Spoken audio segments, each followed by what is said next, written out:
And welcome back to the SAM Sports Network Radio.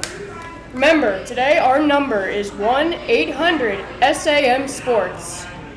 I'm here with Spencer Hammond and the Matt Ryan. Our first topic of discussion today, should the 76ers trade Ben Simmons? So, I think that they should at least explore trading Ben Simmons because the whole spacing, with the 76ers' best player being Joel Embiid, it kind of messes up the whole spacing because he obviously can't shoot and doesn't have a jumper. So, I think that they should at least explore it, maybe find like another guard, like someone like a Bradley Beal or a Jamal Murray, and you could also get someone like a Gary Harris to go along with him. I know that there are going to be some defensive struggles up front, but you also have Josh Richardson, who's big, who can defend a point guard, or he'll defend a shooting guard, and you have Al Horford, who will defend small forwards, and Tobias Harris, if need be, will defend a power forward. And I think that it would just work out best for the 76ers if they just traded him. Good thought, Matt. Spencer, your take? I not only think you're wrong, but I also think that you're dumb, all right? So Ben Simmons is one of the best complementary pieces to the 76ers right now.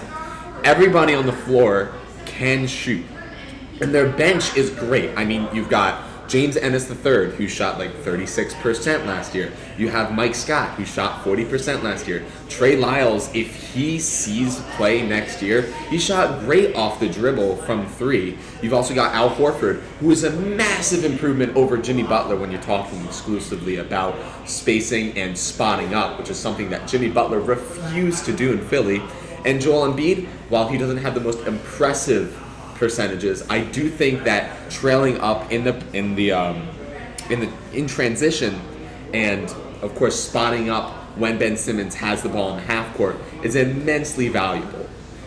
So I think that the 76ers should keep Ben Simmons, even if you're just looking at it from an offensive perspective. And if you broaden your horizons to a defensive perspective, that's when you really see the duo when Joel Embiid and Ben Simmons really shine. I mean, if you trade Ben Simmons and you get a more prototypical point guard, you're sacrificing all of the height and all of the size advantages that Philly has. Ooh, is that a caller? It looks like we have a caller. Ooh. Let's see what they have to say. Hello. Is this Mike from Hampton? I just wanted to give my opinion on the Ben Simmons possible trade. Okay, what do you have to say? I agree with what Matt says about at least exploring the trade of Ben Simmons because not many people can shoot on this team. You have Josh Richardson, Tobias Harris, and like Spencer said, Al Horford can spot up, but there aren't that many shooters on the team because the 76ers right now, they're a big team. They're a team that goes down low most of the time, and they would not shoot a lot. All right, thank you. I agree with you, but thank you. So, do you guys have any words for him? Yeah, so the 76ers are not an offensive team, right? They should not be sacrificing one of the most versatile defenders in the NBA just to bolster their offense, because that is not where this team is winning games. Where this team is winning games is on the defensive end and swallowing up other players in the post, in the paint, and on the perimeter with their size, their length, and their speed. Now, this team is going to win games on its defensive presence and its defensive size. And if you get rid of the largest point guard in NBA history, then you're getting rid of all that size advantage that you have on the defensive end, just for maybe an upgrade on the offensive end. Okay, yeah, but also you do have Joel Embiid, who's one of the best defensive centers. You have Al Horford, which doesn't make any sense at all because he's also a center, but he's like one of the best defenders in the league. You have Josh Richardson who can defend, and you have Tobias Harris who's a decent defender. I don't think you guys are going to be taking that big of a step back if you get a good offensive player like someone like a Jamal Murray or D'Angelo Russell. But okay, so we could argue this all day. So let's move on here. Maybe we'll get back to this later. So next thing we have is the U.S. basketball national team, still the favorites to win the Basketball World Cup in China. I think they're still the favorites, but I don't think it's going to be like how it has been in the past couple of years, how you just completely dominate and there's no competition. Like, there are good teams out there, like Greece that has Giannis, and I think that, like, they'll be able to put up. There won't be many blowouts. It'll be close games, and I wouldn't be necessarily shocked if they ended up losing. Basketball in the last years has gone worldwide, and so now we're seeing MVP caliber players coming out from every which country. I mean, I love the national team's chances. I mean, they play an incredibly modern style of basketball. Everybody on the floor can space it. I mean, you've got two great centers. You've got Brook Lopez and Miles Turner, who both were leading the league in blocks at one point in the season. And they both are amazing three-point shooters. I mean, Miles Turner shot 38% from three, and Brook Lopez led all centers in three-point attempts. So I love their entire roster. I mean, everybody from Kemba Walker to Brook Lopez can shoot the three ball. And we have another caller. Hello, is this Ben from Paris?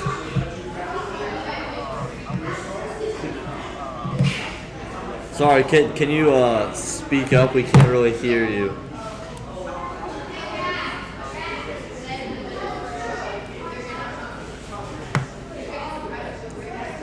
Are you still there? Is he talking? The overseas Alright, well, we're lines just having might some- have been cut somewhere. We're having so, some technical difficulties, so Uh, we'll just continue our. okay. So Spencer, were spiel. you done with that point? Not necessarily. Okay. I mean, well, 'cause- before you get to that, we would like to remind everyone our number is 1-800-SAM Sports. So maybe we can fix these technical difficulties, and maybe we'll get him back on. But anyone else, feel free to call Spencer as you were. I mean, I love it, you know, because you got Miles Turner and Brook Lopez, amazing defensive centers who can also space the floor. And that is something you cannot come by. I mean, they're really the only two players in the league who do what they do as well as they do it. And they're both on the same team. So they've got great center rotations, and this allows them to space the floor and stretch out other teams and get their rim protectors out of the way to open up driving lanes for players like Jason Tatum, players like Jaylen Brown, Kemba Walker, and Donovan Mitchell, and Kyle Kuzma. They've got a lot of great isolation scorers. They've got some great facilitators. They're great in the mid-range, and they're great on the perimeter. They may not have the star power that they've had in the years prior, but I don't think that necessarily matters this year because their team composition is just so much more modern than it was a few years ago. No, I totally agree with you. I think that they'll still win, but I don't think it's going to be like how it was like in other years, especially when it's actually in the Olympics and there are players like LeBron and like back in the day with Carmelo Anthony. And yeah, I totally agree with you that there's not going to be anyone on any of the other teams that's going to have like the size and shooting that we do. And I do think that although we don't have any like MVP caliber players, like we have a lot of like all-star caliber players like Jason Tatum could be an all-star, Donovan Mitchell, Kemba Walker's an all-star, Chris Middleton's an all-star, and I think we still will win, but I don't think it's going to be like as dominant as it has been over the past few years. Okay, so one final thing we'd like to do here, the Fantasy Football Outlook. I'll just name some players here, and you guys can say go or don't go. We'll just go for top 5 here. Alvin Kamara. I would draft him. I wouldn't take him number 1, but because like they have a really like pass-oriented offense, but I would take him in the top 5. If I had the number 1 pick, I wouldn't take him, but Okay. Saquon Barkley. yeah, I mean, I think I would take him. the only issue with that is the whole like they're gonna be down in all their games, so they're gonna want to be passing, but he can also catch passes out of the backfield. And then 2, maybe don't draft players. Patrick Actually, Mahomes. wait, I want to say something about Saquon Barkley. I think that it could be a play you don't draft Saquon Barkley because Ezekiel Elliott, he's got his issues, right? I mean, he hasn't shown up to the Cowboys for the training camp. I get that. But everybody else also thinks that, right? So a few years ago when Ezekiel Elliott was going through that whole debacle and he was supposed to miss a lot of games during the season, he didn't. So anybody who picked him up in the later rounds just profited heavily off of it. So let's say everybody is scared of drafting Ezekiel Elliott, right? What happens if he doesn't play? You just wasted a pick. But I'm not saying you draft him second. I'm saying don't go for Saquon Barkley second because you can pick up Ezekiel Elliott in the later rounds because everybody else is scared of drafting him, right? Yeah. So if you could use your pick, not only Saquon Barkley, because they're running backs, there's a lot of good running backs in the league, right? And you really only need one. So I'm saying that you get Ezekiel Elliott, right? Maybe later rounds, okay? And that's a steal if he plays. And you could use your first round pick on someone else. Yeah. I don't know. That's my take on it. Yeah. Okay. I just don't know how far he would fall, but yeah, I agree. And then one last player that everyone's debated over: take Patrick Mahomes or leave Patrick Mahomes. I would take him as the first quarterback off the board. They don't have a running back at all, and coming off like a 50 touchdown season, I think There's only been like 5 quarterbacks that have gotten over 42 though. he should be the first quarterback taken in the draft. Yeah, definitely. Patrick Mahomes, amazing quarterback last year.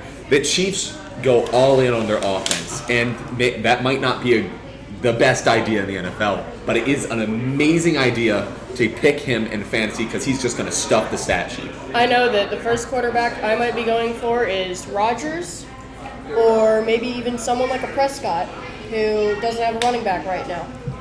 Yeah, that's true, but I don't know. Prescott, I feel, is more of like a game manager kind of guy. I don't see him putting up crazy numbers, and I could see Patrick Mahomes putting up like a 40-point fantasy.